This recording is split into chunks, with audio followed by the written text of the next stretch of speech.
얼마 전에 제가 TGC 기사를 한 편 소개한 적이 있었죠. 영국의 해리 왕자 자서전에 대한 리뷰였는데요. 이번에도 미주판 복음연합기구인 TGC 기사를 한 편 공유하겠습니다. 제목은 Kim Petras will not be saved through childbearing 이라는 기사입니다.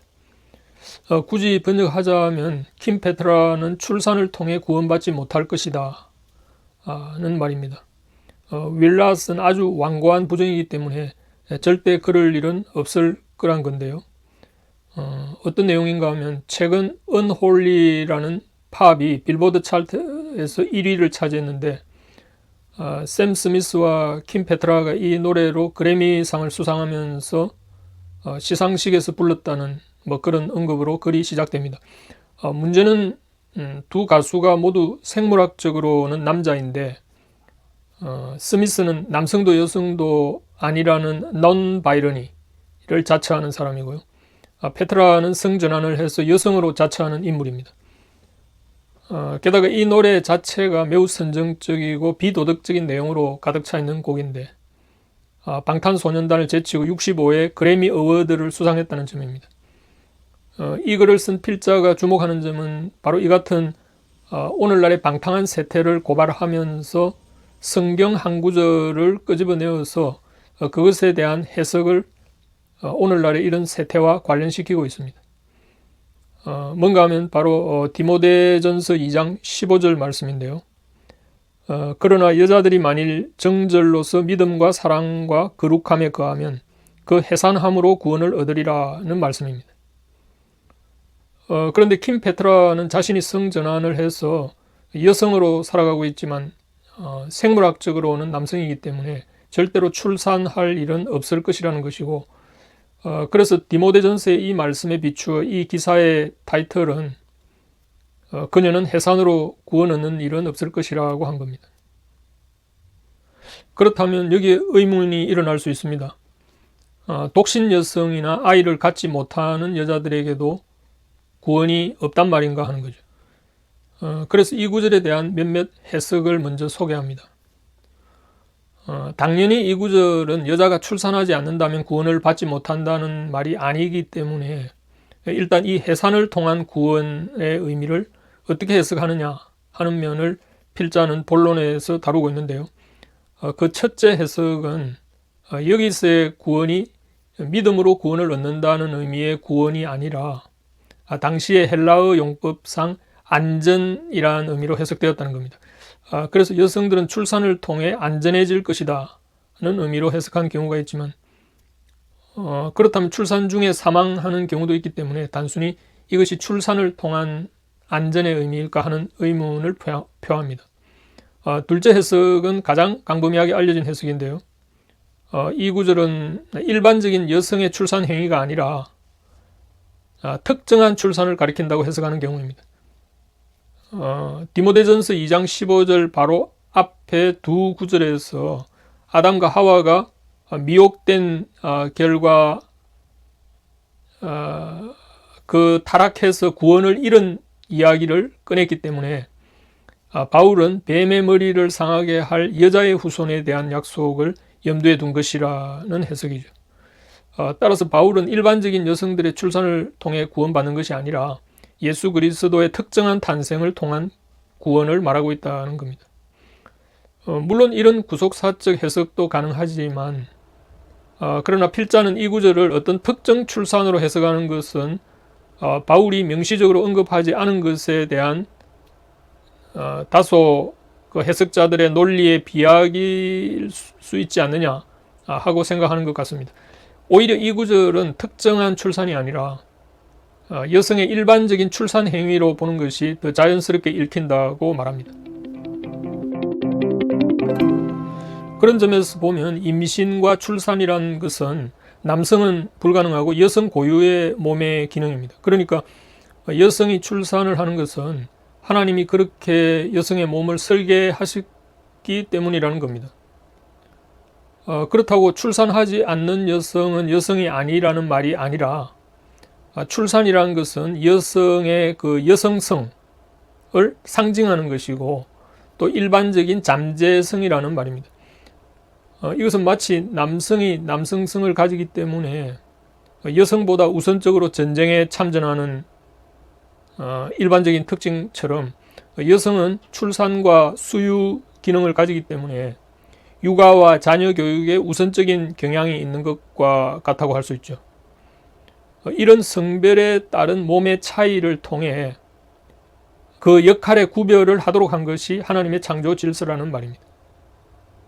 그러니까 여성이 해산함으로 구원을 얻는다는 말은 꼭 아이를 낳아야 구원을 얻는다는 말이 아니라 여성의 여성성을 발휘할 때, 그러니까 여성이 하나님이 주신 창조 질서대로 역할을 할 때 진정한 자유와 생명이 주어진다는 그런 의미로 해석할 수 있다는 겁니다. 이 기사의 한 대목을 볼까요? 첫 두 문장을 한번 보십시다.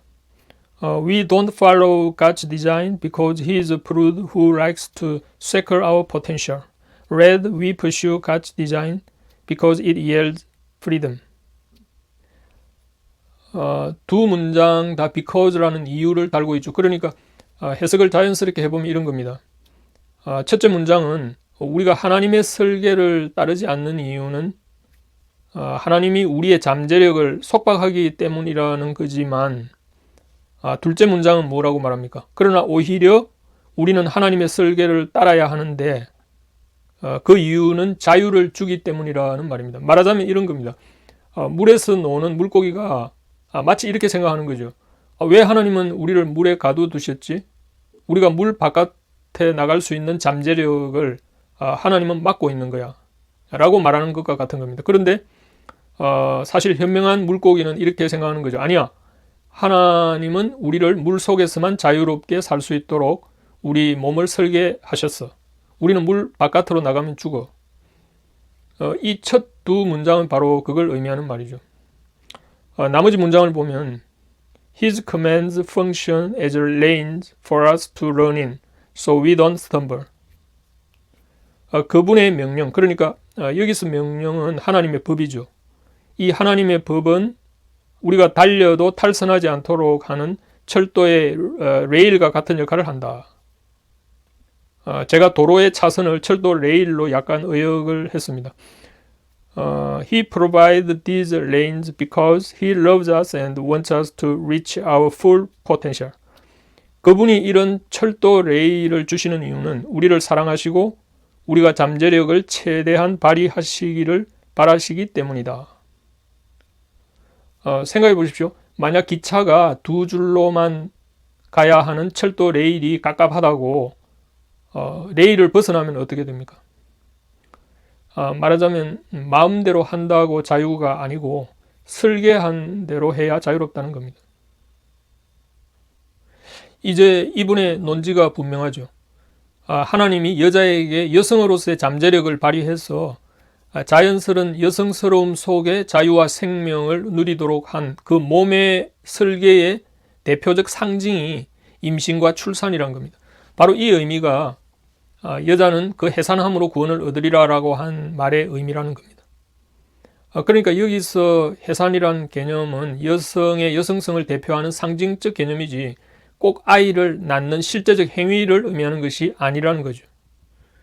그래서 이 구절이 있는 디모데전서 2장 전체 문맥을 보면 여자는 교회에서 잠잠하고 정숙하고 또 남자를 주관하려 들지 말고 단정하게 옷을 입고 화려하게 치장하지 말고 등등 이런 문맥 속에서 최종적으로 만약 여자들이 이렇게 하면 그의 해산함으로 구원을 얻는다는 구절로 결론을 맺습니다. 그러니까 앞선 모든 것이 여성의 여성성을 발휘해야 한다는 것인데 그 모든 여성성의 대표적인 상징을 해산으로 표현했다는 겁니다. 제가 이전에 여성 목사 안수의 성경적 원리라는 영상을 보내드린 적이 있는데 바로 이 디모데전서 2장 15절 말씀을 해석하면서 이와 동일한 결론을 말한 적이 있었는데요. 어떤 논지였는가 하면 이런 것이었습니다. 요즘 어떤 분들은 바울 사도가 여자들이 교회에서 잠잠하라고 한 것은 그 당시 여자들은 그 차별 때문에 교육을 받지 못해서 무식했기 때문에 교회에서 잠잠하도록 조처했다고 주장하면서 당시의 문화적 환경을 고려한 조처였지 지금처럼 여자들도 교육받은 시대에는 적용되는 것이 아니다.